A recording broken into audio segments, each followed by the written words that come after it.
Live from Philly at the DNC. One last night. House Minority Leader Nancy Pelosi says she thinks she knows why white men who didn't go to college are voting for Donald Trump. She said that. Watch. So many times white, non-college educated white males have voted Republican. They voted against their own economic interest because of guns, because of gays, and because of God, the 3 Gs, God being the woman's right to choose. That is softening. Some of those people were never going to be voting Democratic anyway. This is not the first time we've heard this theory. Back in 2008, then Senator Barack Obama made similar remarks on the campaign trail about working class people who live in economically depressed areas. And then he said this. It's not surprising then that they get better and they cling to guns or religion or antipathy towards people who aren't like them. Ladies and gentlemen, please welcome the president of Naral Pro-Choice America, Elise Hogue.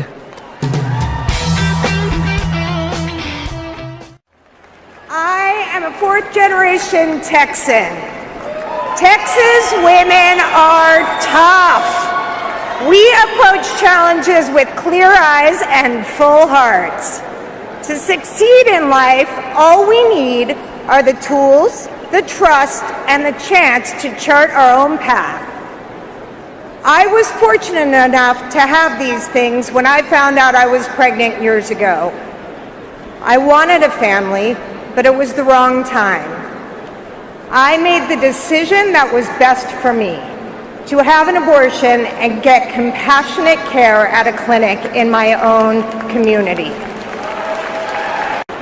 And the people who so loudly oppose abortion rights, let me let you into their dirty little secret. They're not only against abortions. Many of these people are also fighting to restrict access to contraception and block common sense policies to support working moms. It's not abortion that bothers them. It's empowering women to live our own lives. And that's right. And when we have power over our own destiny, we not only strengthen our families, we honor our most cherished traditions of liberty and equality. The Democratic Party reached a milestone on Thursday, even before Hillary Clinton gave her big speech.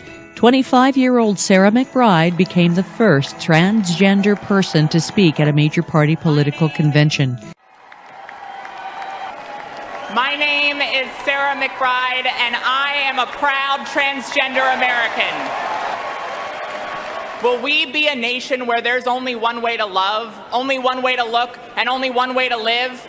Or will we be a nation where everyone has the freedom to live openly and equally? A nation that's stronger together. Hillary Clinton understands the urgency of our fight.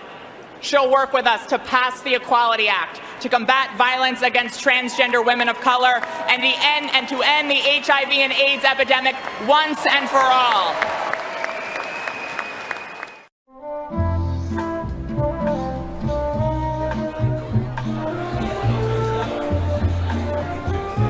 I've been in bathrooms that are for men and women, but never in a public arena like this.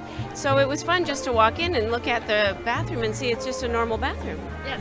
And that there's nothing strange about it at all. It makes a very poignant message right now, a very political message. As people get more comfortable with it, it's going to be second nature. I find it pretty appalling that people in our society want to separate bathrooms for transgender, anything. Once you experience it and you're actually in the restroom, I don't think it's a really big deal at all. You go in your stall, you do your thing, I go in my stall and I do my thing, you know? Hey, we don't worry about each other, we love each other, right? On Thursday, severe thunderstorms blanketed the eastern half of the country, and the clouds were headed straight for the northeast, right for Philadelphia.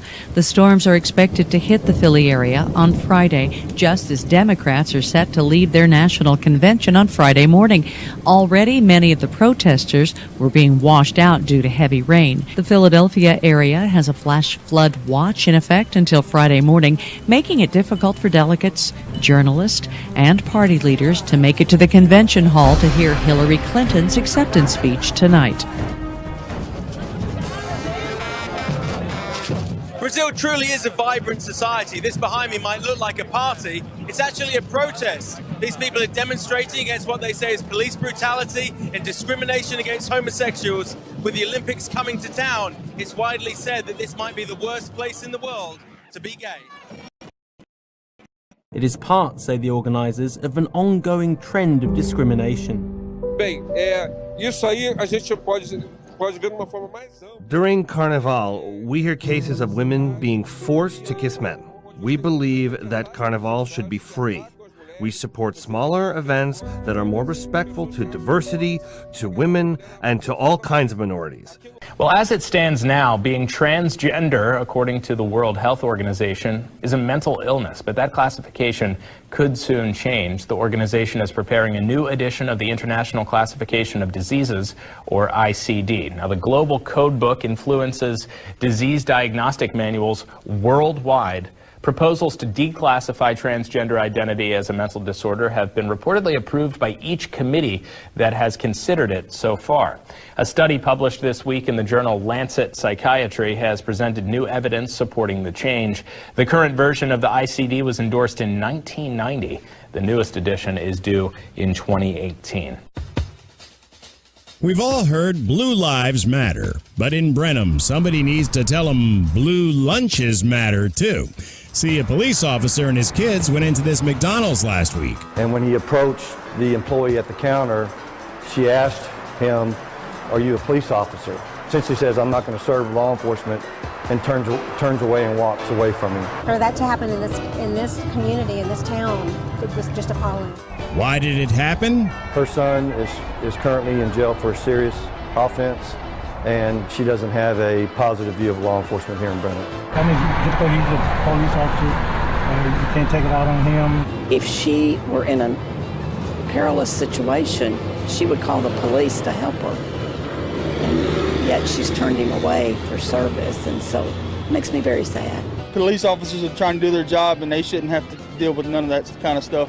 Holding our police, who really are our protectors, responsible for the actions of a few is really unfair. Brenham police say they don't hold this against McDonald's, and why would they? As soon as they saw what was going on, another employee stepped in to serve the officer, and the boss eventually gave the cranky cashier the boot.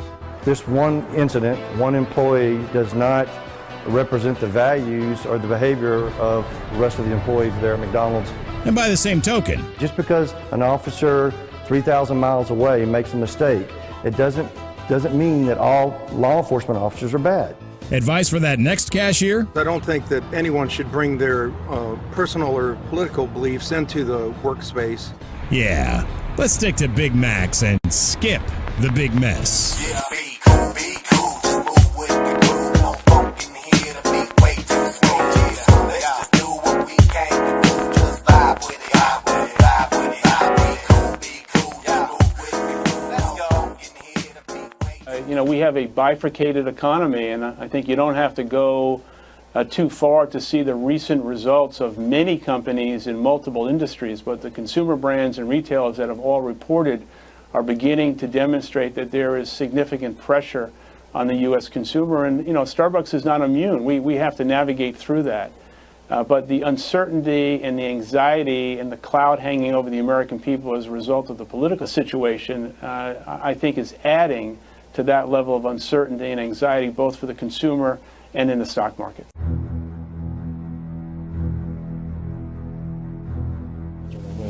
감히 모독하는 특대형 범죄 행위를 감행함으로써 우리 아이 전면 대결에서 이미 붉은 선을 넘어섰습니다. 미국의 이 특이형 범죄 행위를 우리에 대한 이 선전 포고로 간주하고 그에 상응한 실제적인 그런 조치들을 취했습니다.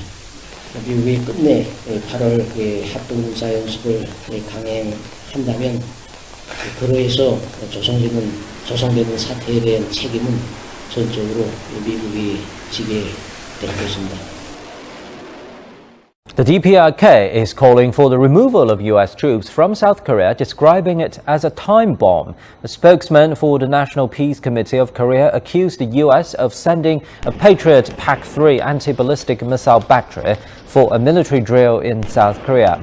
The official added that the U.S. troops stationed in South Korea would be the primary target of any DPRK strike. The spokesman also urged South Korea to change its pro-American policy and called for the withdrawal of U.S. forces from the peninsula. Last week, the DPRK fired off 3 ballistic missiles. Missiles launch came after 6 days after Seoul and Washington agreed to deploy the missile interceptor system THAAD in Seungju County, some 250 kilometers southeast of Seoul, by the end of next year. German Chancellor Angela Merkel on Thursday described recent attacks in Germany and across Europe as shocking, depressing, and terrifying, but refused to back down on her open-door refugee policy that has attracted criticism following 3 assaults in the country by asylum seekers. Merkel said, "What the terrorists want is that we lose our view for what's important to us." Terrorists want us to lose the focus on the things necessary. They want to undermine our solidarity and our togetherness. They want to damage our way of life, our openness, and yes, our readiness to take in people in destitution. They want to spread hatred and fear between cultures and religions. We stand decisively against this. President François Hollande has confirmed plans to form a national guard to help security forces combat terror attacks. Hollande's office said a defense council will be held early next month and will hammer out the forces' hierarchy and command structure.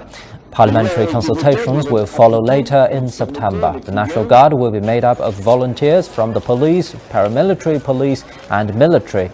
The president added that he hopes it would be operational by early autumn. The announcement came after France suffered 2 attacks in less than a fortnight this month, with the government coming under fierce criticism for alleged security lapses. An investigation has revealed more than $1 billion worth of weapons is flowing from Europe to Middle Eastern countries that are known to ship arms to Syria.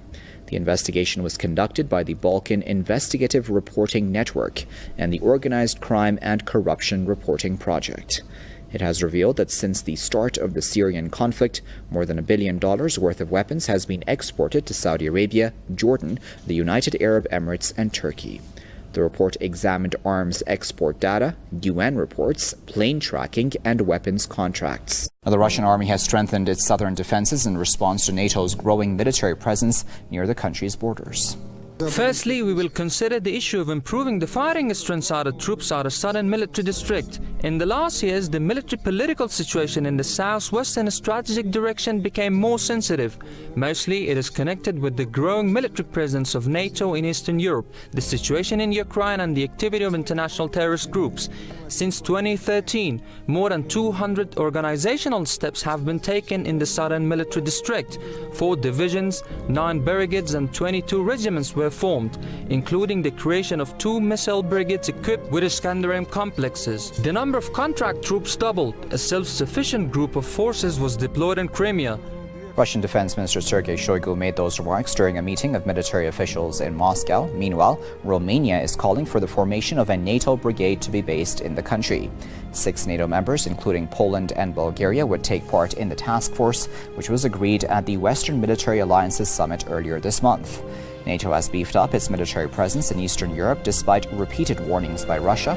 Ties between Moscow and NATO have soured since the beginning of the Ukraine crisis in 2014. The alliance blames Russia for the deadly conflict. The Kremlin denies the accusation. China's military has said it will hold joint exercises with Russian forces in the South China Sea. Beijing says the air and sea drills will be held in September and are aimed at deepening relations between the 2 militaries and boosting their capacity to respond to maritime threats. The announcement of the exercises comes following a recent arbitration ruling that rejected Beijing's claim to almost the entire strategic body of water. China says the exercises are not aimed at any third parties. Chinese ships have challenged vessels from the U.S., the Philippines, and other nations in the disputed waters. China considers the tribunal's ruling earlier this month to be invalid. Reindeer herding is a way of life in nomadic Siberian communities of Russia, but they are not immune to the heat wave that's spreading across the world. The weather has thawed an anthrax-infected reindeer carcass and sparked an outbreak of the disease. 13 members of a nomadic Siberian community have been hospitalized, and around 1,500 of the animals have died from the highly infectious disease since Sunday. The animal in question was thought to have died decades ago. News right now at 11. People all across the West Coast are seeing this light up sky. The big question is, what is it? It streaked across the night about an hour ago. And it was big enough that many people caught it on camera. Jackie Johnson's been tracking it all on social media. And Jackie, do we know what it is at this point? We do not. And Paul and Pat, as you know, I'm pretty excited because I saw it myself tonight. So again, as of right now, there is no official word on what it was, but I just spoke to the National Weather Service, and they say it is not weather related. And Vandenberg Air Force Base tells us that they did not have a launch tonight. So take a closer look. People have been tweeting out video from as far away as Utah tonight. We've heard from people in Lancaster and Riverside who saw it. It definitely looked like a giant ball streaking across the sky with a long tail, and then it appeared to break up with smaller pieces trailing behind it. It was definitely a bright and beautiful sight that created a lot of excitement, including for me and for those who saw it. Whoa! It's so cool. Dude, big snap. This is unreal.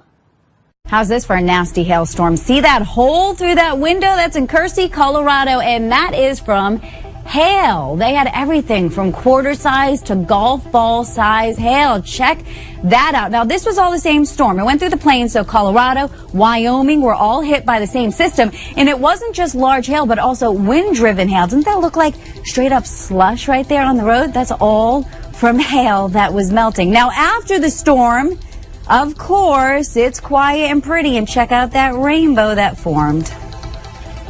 All right, so come look at this video. This is very unusual. This is in South Africa. In the middle of winter, a tornado. So, of course, in the Southern Hemisphere, they are in the middle of winter. This one, unfortunately, did cause injuries to 20 people, damaged a hospital and a shopping center. You know, July is not the month where you would get tornadoes in South Africa. It does happen here throughout the year, but not normally in July. It's the month with the fewest number of tornadoes.